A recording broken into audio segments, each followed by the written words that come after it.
Hi, I'm Peg Luksik. Thanks so much for coming tonight. You are joining hundreds of other kitchen table meetings across the state of Pennsylvania as people are standing up and demanding their country back. America's really at a precipice. We are either going to continue being the country that we were created to be, or we are going to become something else entirely, something that most of us won't recognize and won't like. My opponent in this race wants to talk about taxes. And, he's kind of in line with the people leading up to the American Revolution, talking all about how taxation without representation is tyranny and taxes is the problem. But taxes were a symptom, not the problem. It was tyranny that was the problem. Today, we have taxation with representation, and we have tyranny. Tyranny is expensive. It costs an awful lot of money for government to micromanage every aspect of your life. And unless we deal with the fact of the micromanagement, we can't deal with the money. When they came together 200 years ago to create this country, they understood that. So in our founding documents, they didn't talk about taxation. They talked about a structure of government that was designed to keep you free. Because if the government does what it's designed to do, taxing policies make sense. So what was that structure? Well, they began by establishing a hierarchy. They said the highest authority was a creator who endowed you with rights. Many today, they don't even want to talk about a creator. But if there is no creator, you're not endowed. And if you're not endowed with rights by a creator, you are nothing more than the property of the government. The conversation needs to start there. They actually listed your endowed rights.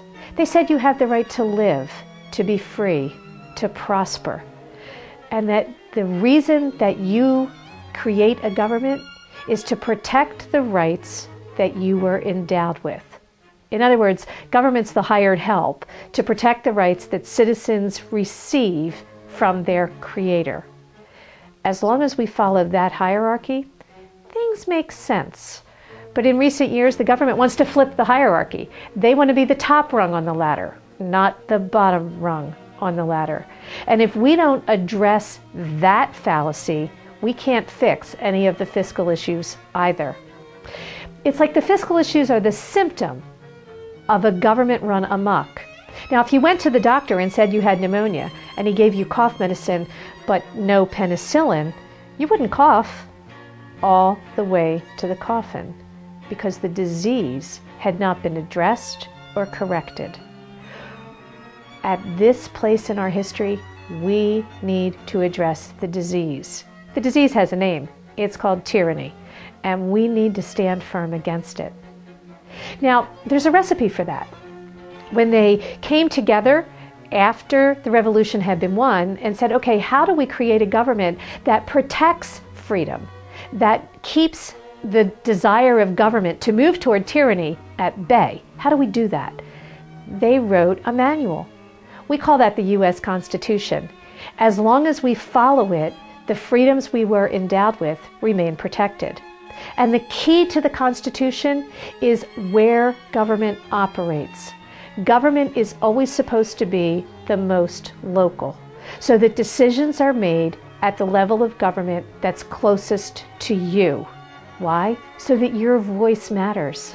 When government moves up the line, the voice of the individual citizen gets smaller and smaller.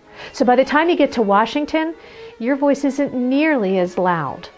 Today, we have a Washington that thinks that they should control every aspect of every government decision. And your voice doesn't matter at all.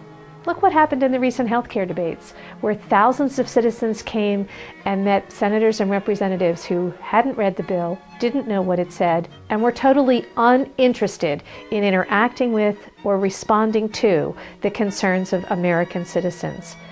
That's wrong. That's tyranny. Right now, we're kind of standing at a place where 2010 gives us a unique opportunity to make a difference, because the 2010 elections are the elections where American citizens can talk back to government. Our power exists in the ballot box. It doesn't exist in just protests or letter writing. Every 2 years in America, we get to fire the government if we think they're not doing a good job. The government, they don't so much like us to remember that part.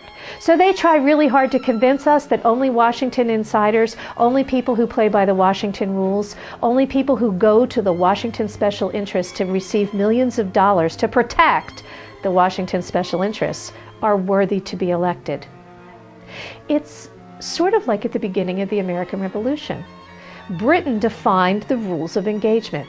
Britain said, you have to line your soldiers up in a field, you have to march in a row against our redcoats that outnumber you, have more equipment, nicer uniforms, are more well-funded. You have to fight in our battlefield by our rules. And as long as America did that, America lost.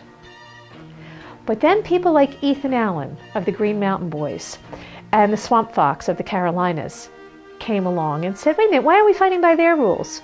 Why do we have to do what they tell us to do? This is a different entity. Protecting freedom is really the business of the homes of America. And we're going to fight from the homes. So they conducted what was probably the very first guerrilla war ever held in history.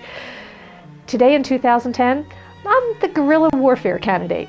I'm the one who says I don't need to play by the rules of the incumbents. I don't need to let Washington dictate the engagement arena. We can do this differently. We can do this better. We can appeal to the American citizen and restore the voice of the American citizen all at the same time. Politics is a lot like economics. In economics, half of it's in your head. If you believe that things are going to get better, you spend money, you invest, and you make things better. If you think things are going to get worse, you cling to every penny that you have, and then you make things worse. Politics is just like that. If you believe that you can make a difference, then you in fact make the difference. But if you believe that you have to let Washington dictate, then you make Washington dictation reality because of your belief. I've spent my life changing the rules in political combat. I'm the candidate who got 46% of the vote on $45,000. I'm the woman who stood up to the education establishment in 50 states and took them to their knees, defeating outcome-based education and a radical takeover of our schools by Washington, because I believed that the freedoms of America were worth fighting for, and I believed in you. And you lived up to that belief. I believe today that the freedoms of America are worth fighting for, and I still believe in you. That's why I'm here, so that together we, the citizens of this country, can stand up to the special interest groups and the insiders in Washington and tell them we don't have to obey the rules that protect you. Fighting for freedom is the obligation of every home in this nation. I am here to encourage you to join me in that fight, because together we can win. I need you to visit my website. I need you to learn how to debate the issues. I need you to contribute, whether it's $5 or $10 or $15 or $100, so that together we have the tools we need to talk back to Washington. I need you to volunteer to have meetings just like this one in your home, so that neighbor to neighbor we can restore the freedom that is America. It's kind of appropriate. Freedom was begun right here in Pennsylvania. The bells of liberty rang here first. It's absolutely appropriate that restoring those freedoms begins right here in Pennsylvania. Pennsylvania's always led the way. Join me in that leadership role once again. Thank you.